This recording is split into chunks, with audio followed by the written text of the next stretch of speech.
بزرگ اپنے بیٹے کے ساتھ کہیں سفر پر جا رہے تھے، رات ہوئی، تہجد کا وقت ہوا، باپ بیٹے نے اٹھ کر تہجد پڑھی، سارے قافلے والے سو رہے تھے، صرف باپ بیٹے اٹھے تہجد پڑھنے کے لیے۔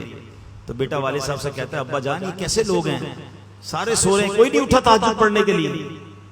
تو بیٹا والد صاحب کہتے ہیں بیٹا تو بھی سویا رہتا تو ہی ٹھیک تھا۔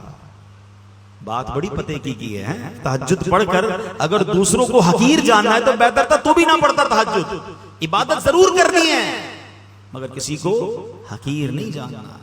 پھر مالدار پیسے ہوتے تو غریب سے تکبر کر رہے ہوتے ہیں، خوبصورتی بھی تکبر لاتی ہے، بندہ کہتا ہے میں خوبصورت، اس کا رنگ سانولا، طاقت تکبر لاتی ہے، میری باڈی اتنی مضبوط، میری اتنی طاقت، یہ بیچارہ کمزور، یہ میرے سامنے کیا کرے گا۔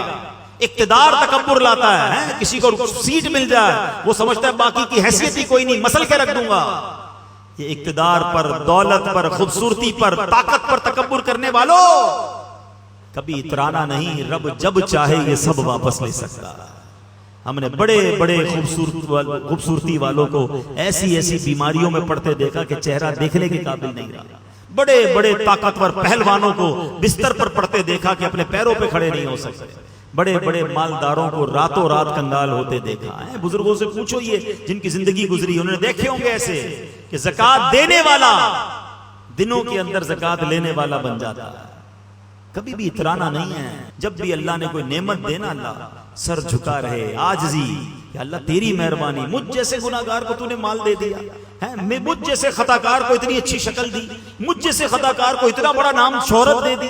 تکبر نہیں کہ دانا خاک میں مل کر گلے گلزار ہوتا ہے، اترانے والا گھمنڈ کرنے والا بربادی ہوتا ہے۔